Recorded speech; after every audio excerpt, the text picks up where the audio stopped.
First, the Rwanda Bill is finally set to pass through Parliament later this week, but open border fanatics won't go down without a fight.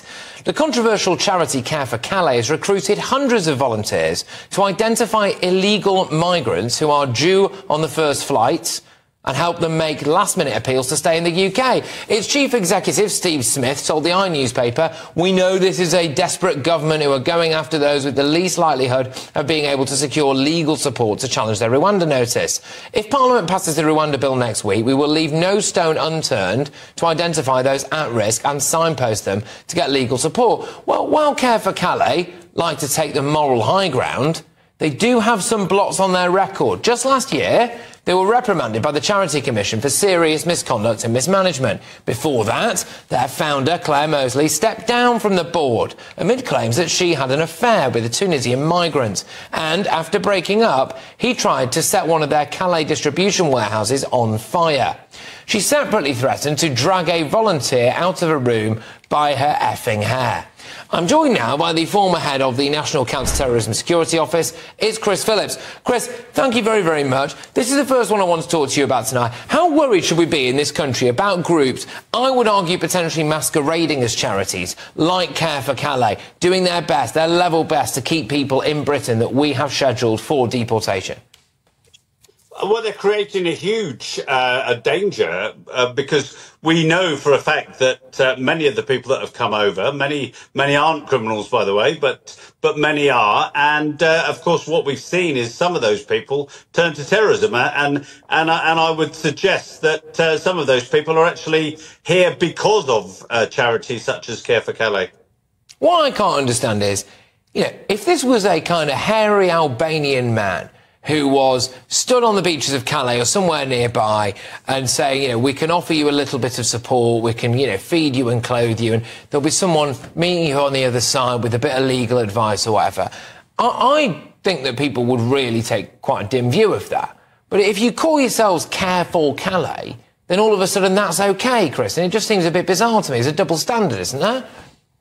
Well, I think, to be quite honest, if people want to go and give their time over in Calais and actually, you know, look after the people that are in difficult situations over there, then that's one thing. But actually to help them to get into the UK, effectively break the law, and when they get into the UK to stay here, you know, and now it will again be against the law as we see it, then that's a big issue.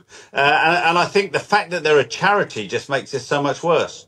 Yeah, look, I absolutely know Care4Calais will just say, you know, they are a charity and they're just giving aid and support and all of that stuff. That's fine. But there is, for me, a Rizla paper's worth of difference, right, between, you know, the people who are over there doing the helping, staying in contact with people, giving them legal advice and all of this stuff to try to desperately help them all stay in Britain even after a government scheduled them for deportation. And then some of the people who are ushering those people onto the boats. I know Care4Calais will say that there is a big difference to that and they are not indeed human traffickers, which of course they are not. But last year, Care4Calais founder Claire Mosley told the Mail Online that with regard to the volunteer who was threatened, this followed a period of issues with this volunteer. I acknowledge that the comment made in the heat of the moment was entirely inappropriate and I have apologised. But I want to get your expertise really on this next story, Chris. So we are just months away from the Paris Olympics, but the opening ceremony could be drastically watered down due to the threat of an Islamist terror attack.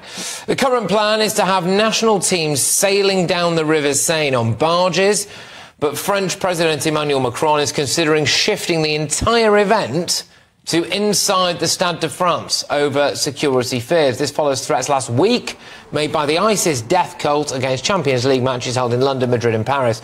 Chris, look, is this over caution, or actually is this yet another example of us changing our way of life because of the terrorists?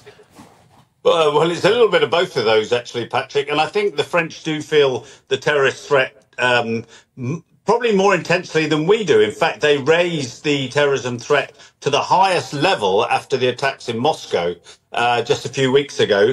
And I think, you know, we were very nervous on the run up to the Olympics when it was in the UK. And I think they are very much aware the fact that Paris and France are going to be on the front pages of or back pages of every newspaper across the world. And of course, a single terrorist attack could alter that and actually be devastating for France and all those people that are going along to it. So it's a big issue for them.